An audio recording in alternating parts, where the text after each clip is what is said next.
तो दोस्तों, रोज़ की तरह नेक्स्ट ब्लॉग में सबका हार्दिक स्वागत है। सबके मंगल बख्श की कामना के साथ बड़ों को मेरा सादर नमस्कार, छोटों को मेरा आशीर्वाद। मैं ठीक हूँ, आशा करता हूँ कि आप ठीक होंगे। रामचरितमानस के किष्किंधा कांड के प्रसंग में भगवान राम लक्ष्मण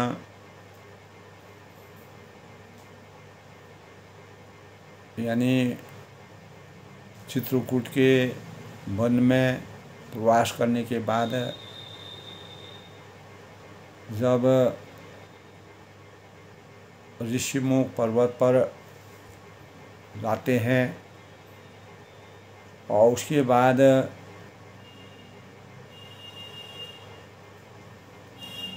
यानी पुर्वसन पर्वत पर स्फटिक की शिला में भगवान राम सीता की खोज करते करते पुर्वसन पर्वत पर पहुँचते हैं और वहाँ भगवान के मान सम्मान आदर के भावों का अनुसरण करते हुए अनेक देवी देवताओं ने जीव वहाँ के वन्य प्राणियों ने वन में निवास करने वाले ऋषि मुनियों ने भगवान रामचंद्र जी, क्योंकि भगवान रामचंद्र जी नगर और गांव या किसी भी वन के अलावा कहीं दूसरी जगह 14 वर्ष तक उन्होंने केवल वन में ही रहने का अपना विचार बनाया था।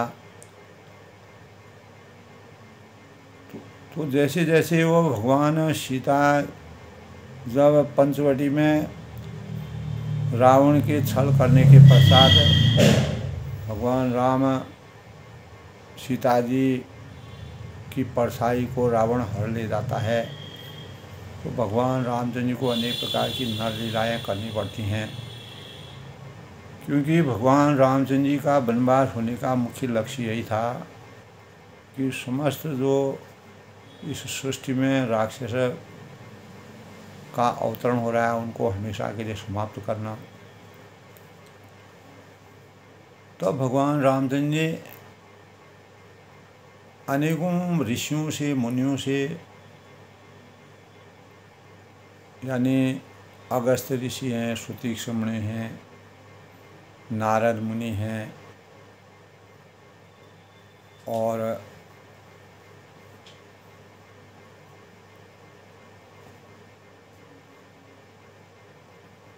सबरी के आश्रम में पहुँचे और केवट से संवाद किया। तो अनेक दीनहीनों के सानिध्य में जाकर के भगवान राम जी ने मानव चेतना को जगाने का जो प्रयास किया, मानव को जिस प्रकार से लोक कल्याणकारी बनाने और जीव को की रक्षा करने के लिए, प्राणियों की रक्षा करने के लिए अपना अवतरण लिया, तो भगवान राम जी ने अंततोगत्वा जब वह पुर्वसन पर्वत पर निवास करते हैं, उसके पश्चात यानी पुर्वसन पर्वत पर तब जाते हैं जब सुग्रीव से उनकी मित्रता हो जाती है। सुग्रीव को राज सिंहासन दे करके बाली के भय से मुक्त किया और अंगद को युवराज बनाया। लेकिन सुग्रीव बाली का वध करने के बाद उसको मोक्ष की प्राप्ति की और उसके पश्चात भगवान रामचंद्र जी ने सुग्रीव को स्वतंत्र राज करने का के भावों से उसको अनेक प्रकार के ज्ञान से सिंचित किया और यदा कदा जब हो तो हमारी सुधि लेते रहना, इस प्रकार के भाव भगवान रामचंद्र ने व्यक्त किए। लेकिन अज्ञानवश सुग्रीव जो है भगवान की सुधि भूल गए, काफ़ी समय हो गया था। मित्रता करने का मूल उद्देश्य यही था कि सुग्रीव को बाली के भय से मुक्त किया जाए और वन का परिवेश जो है वह स्वच्छंद किया जाए। और सीता की खोज में भगवान राम जी निकले थे, तब सुग्रीव ने कहा कि हम किसी न किसी प्रकार से सीता की खोज करेंगे, लेकिन सुग्रीव कुछ समय के लिए भगवान राम जी की सुध भूल गया, क्योंकि वह अनेक प्रकार के भौतिक लोभ, क्रोध, मोह और भौतिक सुखों की आसक्ति में पड़ने से तब भगवान राम जी ने लक्ष्मण से अपने मन की बातें कहीं कि सुग्रीव ने भी हमारी सुध खो दी है, अर्थात वह हमको भूल गया है। तो सीता की सुध लेना बड़ा मुश्किल हो गया है और सीता की खोज करना अनिवार्य है। तो अनेक प्रकार की बातों को सोचते सोचते वह विरही का जैसा जीवन यापन करने लगे और अनेक प्रकार के भावों से वह व्याकुल हुए। तब जब वानरराज सुग्रीव को पता चला कि भगवान राम यानी हनुमान जी को वहाँ भेजा, हनुमान जी ने साम दाम दंड भेद 3 प्रकार की शिक्षाओं को देकर के सुग्रीव को भयभीत किया। तो सुग्रीव को तब याद आई, तो वह भागा डरा भगवान की शरण में। तारा को उसने पहले भेजा और फिर लक्ष्मण जी से संवाद हुआ। तब लक्ष्मण जी ने हनुमान जी और अंगद जी को बुला करके सुग्रीव को वचनबद्ध किया और सुग्रीव ने तब सीता जी की खोज के लिए अनेकों दिशाओं में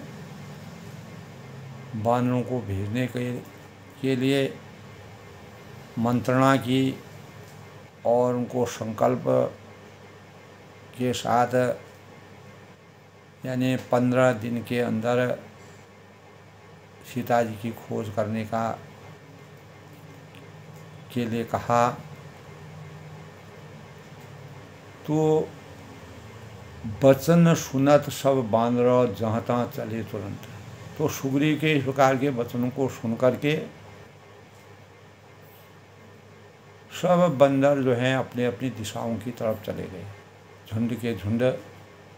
तब सुग्रीव बुलाए अंगद नल हनुमंत। तब सुग्रीव ने अंगद है, नल है, हनुमान है और प्रधान योद्धाओं को बुलाया और उनको नीतिगत बातों को बता करके कैसे सीता जी की खोज की जाए, उन बातों को बड़े ही गूढ़ता के साथ विचार मंथन किया। तो उन्होंने कहा कि हे धीर बुद्धि और चतुर नील, अंगद, जामवंत और हनुमान जी, तुम सब श्रेष्ठ योद्धा हो और तुम्हें पूरा ज्ञान है। तुम दक्षिण दिशा की ओर जाओ और सब किसी से सीता जी की सब जो भी वहाँ मिलता है सीता जी की का पता लगाओ। तो अनेकों इस प्रकार के भावों से जब भगवान रामचंद्र जी ने लक्ष्मण जी से सीता की जब सुध आती है, प्राकृतिक छटा को देखते हैं, तब वो कहते हैं वर्षा गद निर्मल ऋतु आई, सुदिन तात सीता कह पाई, एक बार कैसों सुध जाना, काले हों नीच निमिष भगवान। यानी वर्षा ऋतु बीत गई है, अर्थात जो कठिन समय है वह चला गया है और निर्मल शरद ऋतु का आगमन हो गया है। परंतु हे तात सीता की कोई खबर अभी तक नहीं आई है। एक बार कैसे भी पता पाऊँ तो काल को भी जीतकर पल भर में जानकी जी का को ले आए। अगर हमको थोड़ा भी पता चले तो कहीं भी रहे, अर्थात यदि जीती होगी तो हे तात यानी अनेक प्रकार के प्रयत्न करके प्रयास करके उसे अवश्य हम लाएंगे। चाहे हमें राज्य, खजाना, नगर और स्त्री यानी इसीलिए सुग्रीव तब उन्होंने कहा कि एक बार अगर कैसे भी पता हम पा लें तो काल को भी हम जीत कर पल भर में सीता जी को ले आएंगे।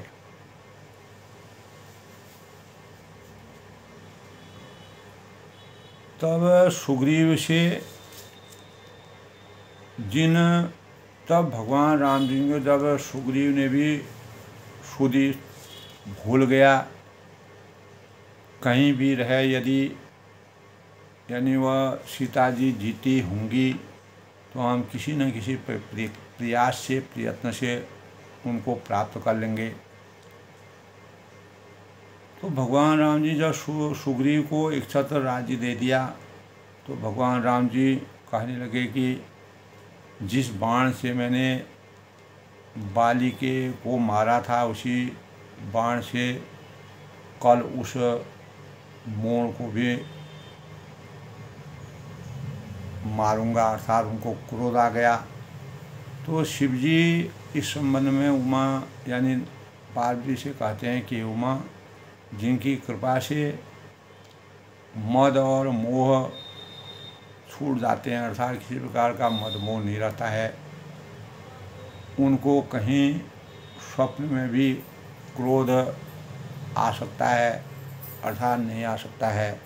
लेकिन नर भगवान ने नर लीला को कैसे मानव चेतना नर लीला से मानव चेतना को जगाने का प्रयास किया तो तब कहते हैं कि ज्ञानी मुनि जो हैं, जो विचारवान मुनि होते हैं, जिन्होंने श्री रघुनाथ जी के चरणों में प्रीति मान ली है और प्रीति जोड़ ली है, अर्थात उनसे संबंध स्थापित कर लें, वे ही इस चैत्र या लीला के रहस्य को जान सकते हैं। जिनको भगवान का आशीर्वाद प्राप्त होता है, उनकी कृपा दृष्टि जिन पर होती है। तो लक्ष्मण जी ने जब प्रभु को क्रोध युक्त जाना तब उन्होंने धनुष बाण चढ़ाकर हाथ में लिया और तब दया की सीमा भगवान श्री रामचंद्र जी के छोटे भाई लक्ष्मण जी ने समझाया कि हे तात, सुग्रीव को यद्यपि वह भूल गया है लेकिन उसको मारना नहीं है, उसको भय दिखाना है, केवल भय दिखलाकर उसे सही रास्ते पर लाना है। तो हनुमान जी ने तब सुग्रीव से साम दाम दंड भेद की बातें सुग्रीव से जाकर कही। तब सुग्रीव जो है हनुमान जी की बातों को सुन करके भयभीत हो गया और हे पवन सुत, जहाँ तहाँ बानरों के झुंड हैं, उन सबको एकत्रित करे और कहला दो कि एक पखवाड़े में अगर सीता जी की खोज न कर पाए तो मैं सबका वध कर दूंगा। तो हनुमान जी ने दूतों को बुलाया और सबका बहुत सम्मान करके सबको भय प्रीति और नीति की बातों का बखान करते हुए सब बंदर हनुमान जी के चरणों पर गिर पड़े और अपने कार्य को करने के लिए पूर्ण रूप से प्रतिबद्ध हुए। तो लक्ष्मण जी ने नगर में, तब लक्ष्मण जी को नगर में आना पड़ा। उनका क्रोध देखकर बंदर जो है इधर उधर भागने लगे।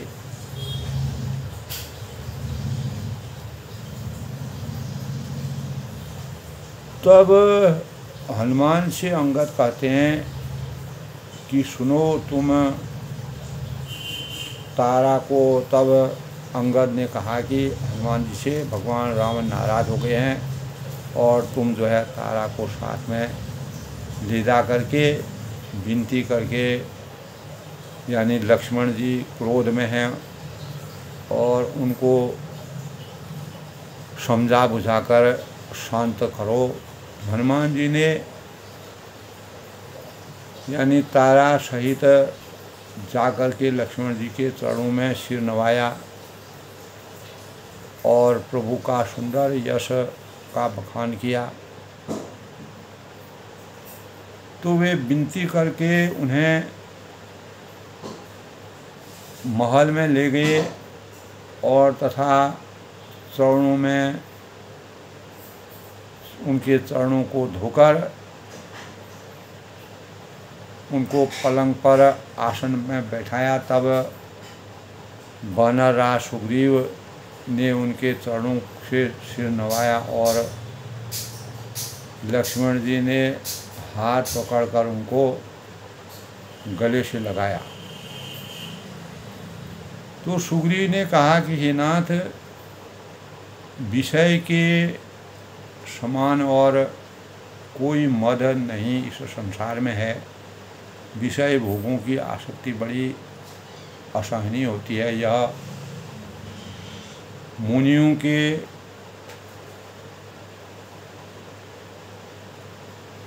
के मन में भी क्षण मात्र में अगर मोह उत्पन्न हो जाता है, जिसका नारद जी के मन में मोह उत्पन्न हुआ। फिर मैं तो एक विषयी बानर हूँ, जीव हूँ। और सुग्रीव ने विनय वचन, सुग्रीव के इस प्रकार के विनय युक्त वचन को सुनकर के, क्षमा याचना सुनकर के लक्ष्मण जी ने सुख की अनुभूति की और उनका बहुत प्रकार से उनको समझाया बुझाया, आगे की रणनीति तैयार की। तब पवन सुत हनुमान जी ने जिस प्रकार सब दिशाओं के दूतों के समूह गए थे, उन सब का हाल समाचार बताया। तब अंगद आदि बानरों को साथ लेकर और श्री रामचंद्र जी के छोटे भाई लक्ष्मण को आगे करके, अर्थात उनके पीछे पीछे सुग्रीव हर्षित होकर चले और जहाँ रघुनाथ जी विराजमान थे। तब भगवान रामचंद्र जी को श्री रघुनाथ जी के चरणों को सुग्रीव ने सिर नवाया और हाथ जोड़कर सुग्रीव ने कहा कि नाथ, मुझे कुछ भी दोष मत देना। हे देव, मैं आपकी माया अत्यंत ही अपरंपार है, प्रबल है। आप जब दया करते हैं तो हे राम प्रभु वह छूटती नहीं है। तो हे तब सुग्रीव कहते हैं कि स्वामी, देवता हैं, मनुष्य हैं और मुनि हैं, सभी विषयों के वश में कभी कभी हो जाते हैं। फिर मैं तो एक पामर पशु और पशुओं में भी सबसे अत्यंत कामी बंदर हूँ। और स्त्री का जब नयन बाण यानी किसको विचलित नहीं कर लेता है, अर्थात भयंकर क्रोध रूपी यानी अंधेरी रात में भी जागते रहते हैं, अर्थात क्रोधान नहीं होता है। अर्थात जब लोभ, क्रोध, मोह मानव जीवन में अवतीत हो जाता है तो उसकी वह एक कठिन समय मानव का होता है, और क्षोभ को फांसी से जिसने अपना गला, यानी क्षोभ से जिसने जो फांसी के समान होता है अपना गला नहीं बताया, हे रघुनाथ जी वह मनुष्य, यह सुग्रीव कहते हैं कि वो मनुष्य आप ही के समान है। ये गुण साधन से नहीं प्राप्त होते हैं, आपको आपकी कृपा से ही कोई इन्हें प्राप्त कर सकता है। अर्थात तब श्री रघुनाथ जी ने मुस्कुराते हुए अंगद यानी सुग्रीव से कहा कि भाई तुम मुझे भरत के समान प्यारे हो, इसीलिए मैंने तुमसे मित्रता की। अब मन लगाकर यही उपाय करो जिस प्रकार की सीता जी की खबर प्राप्त हो जाए। तो इस प्रकार बातचीत हो रही थी कि बांदरों के यूथ झुंड के झुंड आ गए और अनेक रंगों के बांदरों के दल सब दिशाओं में दिखाई देने लगे। और सुग्रीव जी के वचन सुनते ही सुग्रीव जी ने सब बानरों को 1 माह का समय दिया था। आज्ञा पालन सब जहाँ तहाँ, मतलब मेरी आज्ञा का पालन करके सब जहाँ तहाँ खड़े हो गए। तब सुग्रीव ने सबको समझाया कि हे बानरों के समूह, यह श्री रामचंद्र का कार्य है और मेरा निहोरा या अनुरोध है कि तुम चारों दिशाओं की ओर जाओ और जाकर जानकी जी को खोजो। जनक सुता को खोजूँ जाई, मास दिवस माँ आयूँ भाई। और 1 माह के अंदर सबको वापस आना है जानकी जी की खोज करके। अवधि मेति जो बिन न सुध पाए। अगर अवधि के बिताने पर भी अगर बिना पता लगाए कोई आता है तो आयो अन्य सो मोहि मराए। मेरे द्वारा यानी मरवाते ही वह, यानी मेरे अर्थात उसका वध करवाना निश्चित है। तो भय साम दाम दंड भेद उन्होंने बानरों को दिखाने का प्रयास किया कार्य की सिद्धि होने के लिए। तो सुग्रीव के वचन सुनते ही सब बानर तुरंत जहाँ तहाँ एकत्रित हो गए, भिन्न भिन्न दिशाओं में अपने अनुसार चले गए। और तब सुग्रीव ने अंगद, नल, नील, हनुमान आदि प्रधान योद्धाओं को भी बुलाया। तब उन्होंने कहा कि हे धीर बुद्धि और चतुर नील, अंगद, जामवंत और हनुमान, तुम सब श्रेष्ठ योद्धा हो और तुम सभी लोग दक्षिण दिशा की ओर जाओ और सब किसी से सीता जी के बारे में पूछो और किसी न किसी प्रकार से 1 माह के अंदर सीता जी की खोज करना आवश्यक है। मन क्रम वचन सो जतन विचार हो। मन वचन तथा कर्म से उसी का यानी सीता जी का पता लगाने का उपाय सोचना है, उसके अलावा और कुछ भी नहीं सोचना है। रामचंद्र कर कार्य संवार और श्री रामचंद्र जी का कार्य संपन्न सफल करना है, यही हमारा लक्ष्य होना चाहिए। हानु पीठ सेवं उर आगे। तो सूर्य को पीठ से और अग्नि को हृदय के सामने से सेवन करना चाहिए। भानुपीठ यानी सूर्य को हमेशा पीठ से, सूर्य की जो गर्मी है उसको पीठ से सेवन करना चाहिए, और आग जो होती है वो सामने से उसका सेवन करना चाहिए।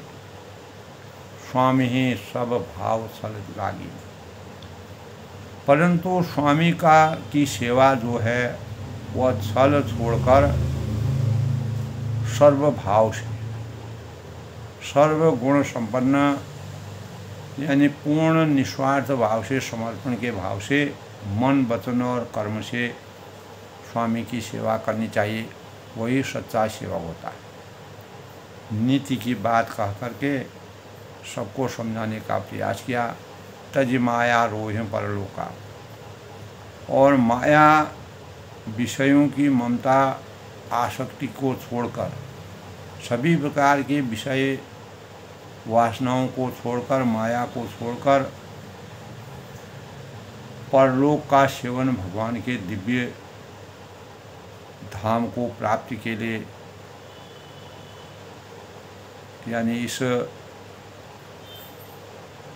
भगवत सेवा रूप साधना करके देह घरे कर यह फल पाई, भजे राम सब काम विहाई। यानी जिससे भव यानी जन्म मरण के बंधनों से मुक्ति प्राप्त हो, हमारे सारे शोक मिट जाएं, अर्थ धर्म काम मोक्ष की प्राप्ति हो। हे भाई, यानी देह धारण करने का, इस शरीर को धारण करने का यही फल है, यही उद्देश्य है, यही मर्म है कि अब कर्मों या कामनाओं को छोड़कर श्री राम जी के भजन करके और उनके द्वारा किए गए पूर्ण रूप से प्रतिबद्ध होकर के सब लोग संलग्नित होकर के कार्य को परिपूर्ण करें। सोई गुणज्ञ सोई बड़ भागी, सोई गुणज्ञ सोई बड़ भागी, जो रघुवीर चरण रागी। तो सद्गुणों को पहचानने वाला जो व्यक्ति होता है, यानी गुणवान जो होता है, अर्थात वो बड़ा ही भाग्यशाली होता है, जो सद्गुणों की पराकाष्ठा को जानता हो, जो रघुवीर चरण रागी। और श्री रघुनाथ जी के चरणों का असली प्रेमी वही है। पूर्ण समर्पण की भावना उसी के अंदर है। आयुषु मांग चरण सिर गाय नाई। तो आज्ञा मांगकर और चरणों में सिर नवाकर भगवान श्री राम जी का स्मरण करके करते हुए सब प्रसन्नता से परिपूर्ण हुए, प्रसन्न चित्त हुए और सुग्रीव वानर सुग्रीव की बातों को सबने शिरोधार्य किया और भगवान की भक्ति का और उनके कार्यों के प्रति जो समर्पण की भावना थी वो उनके अंतःकरण में विराजमान हुई। पाछे पवन तनय शिरुनावा, और मन के यानी जो सबके पीछे जो मनसा वाचा करुणा से परिपूर्ण थे, पवन सुत हनुमान जी ने उनको सिर नवाया। जान काज प्रभु निकट बुलावा, और कार्य का विचार करके प्रभु ने उन्हें अपने समक्ष बुलाया, क्योंकि भगवान राम जी ने हनुमान जी को ही योग्य समझा कि यही इस कार्य को करने में समर्थवान हो सकते हैं। तो भगवान ने उनको स्पर्श करके उनको अपने बल से, अपने प्रभाव से अपार बलशाली बना करके ज्ञान दे करके हनुमान जी को अपार शक्ति प्राप्त हुई। परशा शीश सरोरूपाणी, और उन्होंने अपने कर कमलों से उनसे उनके सिर को स्पर्श किया हनुमान जी के, तथा अपना सेवक जानकर अपने हाथ की अंगूठी उतारकर हनुमान जी को दी। भगवान जो है वह अनेक प्रकार की लीलाएं कर रहे हैं, अंतर्यामी हैं। उनको पता चल गया कि हनुमान ही इतने समर्थवान हैं जो मन, वचन और कर्म से इस कार्य को करने में समर्थवान होंगे। तो भगवान रामचंद्र ने अपने अंगूठी उतार करके हनुमान जी को दे दी। बहु प्रकार सीतई समझायों, और उनको यह पता था कि हनुमान जो है, भगवान ने उनको इतनी शक्ति दे दी थी कि हनुमान जी अवश्य लंका में विराजमान अशोक वृक्ष के नीचे जो सीता को बैठाया गया था रावण के द्वारा, उनके द्वारा रचित जो लीला थी पूरा समझ गए। तब उन्होंने कहा बहु प्रकार सीतई समझायों, हनुमान जी से कहा कि, और कहा कि बहुत प्रकार से सीता जी को समझाना। कहीं बल बिरह बेग तुम आयो, और मेरा बल तथा विरह प्रेम कहकर तुम जो है शीघ्र लौट आना। हनुमान जी से कहा कि सीता जी से कहना कि तुमको अवश्य हम लौटा के ले जाएंगे। हनुमत जन्म सफल करी माना, हनुमान जी ने अपना जन्म धन्य धन्य हो गए, वह अपने जन्म को धन्य माना, सफल समझा, भगवान का आशीर्वाद प्राप्त हो गया। और चल्यों हृदय धरि कृपा निधाना, भगवान राम जी का स्मरण करते हुए, प्रभु का हृदय में ध्यान अंकित करते हुए हनुमान जी जो है लंका की ओर चल बसे। और भगवान रामचंद्र उनको अपनी अंगूठी उतार करके दी और सीता जी के लिए संदेश भेजा। यद्यपि प्रभु जानत सब बाता, भगवान रामचंद्र जी, तुलसीदास ने इसका ऐसे वर्णन किया है कि भगवान राम जी अंतर्यामी हैं। और किष्किंधा कांड में भगवान राम जी जिस प्रकार से विरह व्यथा में व्याकुल होते हैं, वह सब बात उनको मालूम है, सीता जी को भी मालूम है, लेकिन अपने अंतरात्मा की बात अपने तक ही सीमित रखते हुए अनेक प्रकार की नर लीलाएँ करते हैं, मानव चेतना को जगाते हैं, वानरों की शक्ति और उनसे मित्रता करके कैसे मित्रता की जाती है, इन भावों को मानव जीवन के लिए एक प्रेरणा का स्रोत बनाते हैं। तभी तुलसीदास ने कहा यद्यपि प्रभु जानत सब बाता, यद्यपि देवताओं की रक्षा करने वाले जो प्रभु सब बात जानते हैं, जो देवताओं की रक्षा के लिए जिन्होंने 14 वर्ष का वनवास लिया, उनको सब मालूम है, वह अंतर्यामी हैं, मन की बात जानने वाले हैं, सर्वगुण संपन्न हैं और मर्यादा की नीति को जानने वाले हैं और मर्यादित जीवन यापन करके परम पुरुषों या पुरुषोत्तम है। तो राजनीति राखर सुर त्राता, तो मानव मात्र को कैसे राजनीति होती है, किस प्रकार से कार्यों को संपन्न किया जाता है, तो धीरे धीरे अपने कार्यों को कैसे वह परिपूर्ण करते हैं, तो भी वे यानी राजनीति की रक्षा कर रहे हैं, राजनीति को कैसे बचाया जाए। तो त्रेता युग में अवतीर्ण होकर के भगवान रामचंद्र ने अनेक प्रकार की राजनीति के परिणाम स्वरूप कैसे मानव जीवन के अस्तित्व को आगे बढ़ाया जा सकता है, सृष्टि की रचना आगे संपन्न की जा सकती है, उन भावों का बड़े ही रहस्यमय वर्णन किया है। तभी कहते हैं यद्यपि प्रभु जानत सब बाता, यद्यपि भगवान राम अंतर्यामी होने के परिणाम से वो सब कुछ जानते हैं, वह तीनों लोगों की बातें जानते हैं और भूत भविष्य वर्तमान के बारे में जानते हैं। इसीलिए उन्होंने अपना अवतरण लेकर के 14 वर्ष के वनवास के लिए माता कैकेयी का हृदय परिवर्तन करके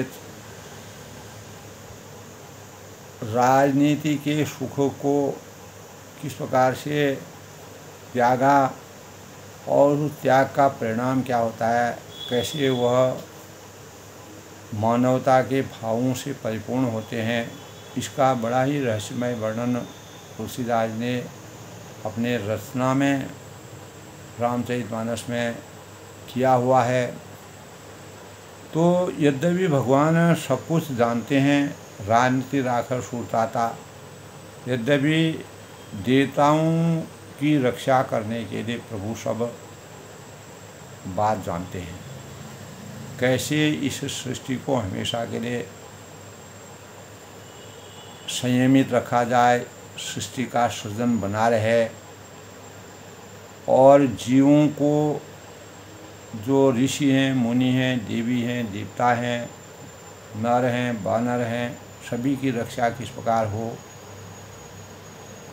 तो भी वे राजनीति की रक्षा कर रहे हैं और नीति की मर्यादा रखने के लिए सीता जी का पता लगाने की जहाँ तहाँ बानरों को भेज रहे हैं। यदि इनकी सामर्थ्य को जगाते तो वह सीता जी को, उनको केवल ये नरलीला करनी थी और सृष्टि को मानव द्वारा कैसे आगे को बढ़ाया जाए, उन भावों का संचार करना था। तब उन्होंने जो है नीति की मर्यादा रखने के लिए, इसीलिए भगवान राम जी को मर्यादा पुरुषोत्तम कहते हैं। सीता जी का पता लगाने के लिए जहाँ तहाँ बानरों को भेज रहे हैं। वो यही सोई जो राम हृदय रखा को करी तरक बड़ा भी सौदा। तो रघुकुल की रीति और मर्यादा के अनुसार अपने कुल की रक्षा करने के लिए, अपनी मर्यादा को हमेशा पिरोकर सजोकर रखने के लिए, अपने माता पिता के स्वरूप को और रघुवंश की मर्यादा को हमेशा विराजित करने के लिए उन्होंने वन में क्षत्रिय रूप में, वन में मुनि वेश में किस प्रकार से अनेक ऋषि हैं, मुनि हैं, देवी हैं, देवता हैं, उनकी रक्षा की जाए और राजनीति किस प्रकार से रक्षा हो। चले सकल वन खोजतो सहिता सरगिरि खोज। तब सभी वानर जो हैं भगवान के द्वारा दिए गए निर्देश और आज्ञा के अनुसार सब वानर चले सकल वन खोजतो। सभी वानर जो हैं, वन है, नदी है, तालाब है, पर्वत है, आदि पर्वतों को की कंदराओं में खोजते हुए चले जा रहे हैं, आगे बढ़ रहे हैं, अपने कर्तव्य पथ का निर्वहन कर रहे हैं, अपने कर्तव्यों का निर्वहन कर रहे हैं और राम काज लयलीन मनो, मन में भगवान श्री रामचंद्र के कार्य के प्रति पूर्ण समर्पण की भावनाओं, रामचंद्र जी के कार्यों को अपने अंतःकरण में लवलीन पूर्ण रूप से उसमें विराज उनके कार्यों के प्रति समर्पित होकर के मन बिसरा तन कर सो, शरीर तक का प्रेम ममत्व भूल गए हैं। उनको अपने शरीर से कोई माया नहीं रह गई, कोई मोह नहीं रह गया है, अर्थात पूर्ण रूप से भगवान रामचंद्र जी के शरण में समर्पित हो गए हैं। तो सेवक जिस प्रकार से स्वामी की सेवा में पूर्ण रूप से एक साधक साधना के माध्यम से अपने कार्यों के प्रति कितना प्रतिबद्ध होता है, कितना नियमित होता है, कितना संयमित होता है, वही भाव वानरों के अंतःकरण में सुग्रीव वानरों के राजा थे। उन्होंने सब वानरों को इस प्रकार का के लिए पसंदता व्यक्त की और भगवान रामचंद्र ने सबको अपार शक्ति से सीता जी खोज करने के लिए अपने प्रभुत्व का अपनी भक्ति के प्रति सभी को मन से, वचन से और कर्म से पूर्ण रूप से निस्वार्थ और निश्चलता के भावों से समर्पित हुए सभी वानरों का जीवन धन्य हुआ। और तुलसीदास जी ने भगवान रामचंद्र जी यद्यपि प्रभु सब माया जानते हैं, सृष्टि की सब लीलाओं को जानते हैं, लेकिन इस सृष्टि की राजनीति को हमेशा विराजित रखने के लिए सीता जी का पता लगाने के लिए जहाँ तहाँ उन्होंने वानरों को भेजा। और इसीलिए यानी सबरी के कहने के अनुसार पंपा सरोवर में अपार लक्ष्मण जी से विचार विमर्श करके और सबरी के आश्रम में कंदमूल फलों का सेवन करते हुए सबरी के जीवन को मोक्ष की प्राप्ति करके हमने पंपा सरोवर में से यानी ऋषि मोग पर्वत पर जाकर के सुग्रीव से मित्रता करके सीता जी की खोज करने की लीलाओं का जो तुलसीदास ने वर्णन किया है, वह भगवान रामचंद्र के प्रति प्रत्येक मानव मात्र के अंतःकरण में कितना त्याग है, कितना समर्पण है, कितना सेवा भी भावना है। तो आज के परिवेश में भी दोस्तों रामचरितमानस के पठन पाठन से हमारे अंतःकरण में स्वामी यानी भगवान के प्रति सच्ची प्रेम, लगन, समर्पण, श्रद्धा और विश्वास से हम कैसे अपने जीवन को धन्य बना सकते हैं, इन भावों का बड़ा ही रहस्यमय हृदयस्पर्शी वर्णन तुलसीदास जी द्वारा किया है। आज के प्रसंग में सबके मंगल हो की कामना के साथ कल किसी आगे के प्रसंग से मिलते हैं। तब तक मैं सबका अभिनंदन करता हूँ, सभी का स्वागत करता हूँ, सबके मंगल हो की कामना करता हूँ। अधिक से अधिक लोग लाइक करें, शेयर करें, सब्सक्राइब करें और रामचरितमानस का अनुसरण करते रहें। यही हमारे जीवन में सच्चरित्रता और समर्पण, निष्ठा, सदा भगवान के प्रति पूर्ण आस्था के भावों का संचार करती है। जय श्री राम के साथ अपनी वाणी को विराम देता हूँ।